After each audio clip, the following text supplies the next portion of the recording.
ദൈവ തിരുനാമത്തിന് മഹത്വം ഉണ്ടായിരിക്കട്ടെ. തിരുമേനി, നമ്മുടെ പള്ളികളിൽ നടക്കുന്ന പെരുന്നാളുകൾക്ക് ശേഷം ഉള്ള ആത്മീയ യാത്ര, അതിന് പറയുന്ന യഥാർത്ഥ പേര് എന്താണ്? അതിന് പറയുന്ന യഥാർത്ഥ പേര് ഇപ്പോൾ പറയുന്നത് പ്രദക്ഷിണമെന്നും റാസയുമെന്നും.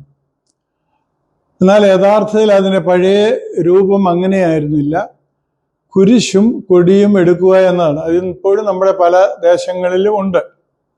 കുരിശ് നമ്മുടെ കർത്താവിനെ പ്രതിനിധീകരിക്കുന്നു. അതായത് നമ്മളുടെ പാവങ്ങൾക്ക് വേണ്ടി കുരിശിൽ മരിച്ചുയർത്ത കർത്താവിനെയാണ് പ്രതിനിധീകരിക്കുന്നത്.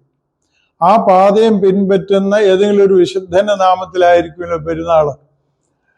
അതിന് പിന്നാലെയാണ് ജനം പ്രാർത്ഥനാപൂർവം നീങ്ങുന്നത്. നമ്മൾ പ്രാർത്ഥനയെ ചൊല്ലുന്നത് എങ്ങനെയാണല്ലോ: കർത്താവേ, ഞങ്ങൾ അവരുടെ പുണ്യജീവിതത്തെ അനുകരിപ്പാനും അവരെ പോലെ നിനക്ക് ഇഷ്ടമുള്ളവരാകുവാൻ ഞങ്ങളെ സഹായിക്കണമെന്ന്.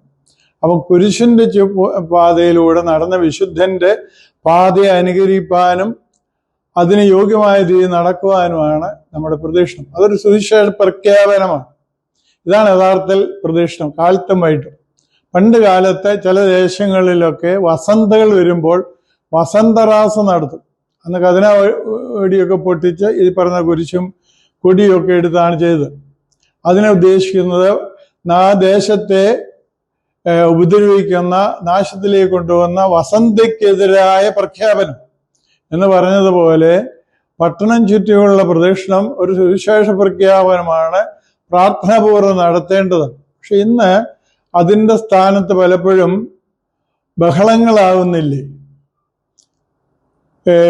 ദൈവത്തിൻ്റെ പർവ്വതമായ ഹോറബിലെത്തിയ ഏലിയ പ്രവാചകൻ ആദ്യം ഇടിമുഴക്കം കേട്ടു, ദൈവത്തിൻ്റെ സാന്നിധ്യം ഉണ്ടെന്ന് വിചാരിച്ചു. ഭയങ്കരം കൊടുങ്കാറ്റ് കേട്ടു, അപ്പോഴും വിചാരിച്ചു ദൈവത്തിൻ്റെ സാന്നിധ്യമാണ്. കുറെ കഴിയുമ്പോഴാണ് ഒരു മെല്ലെ ചെറിയ ഒരു കാറ്റ് ഊതുന്ന കാണുന്നത്. അതിൽ നിന്നാണ് പ്രവാചകനെ വിളിക്കുന്ന ദൈവശബ്ദം.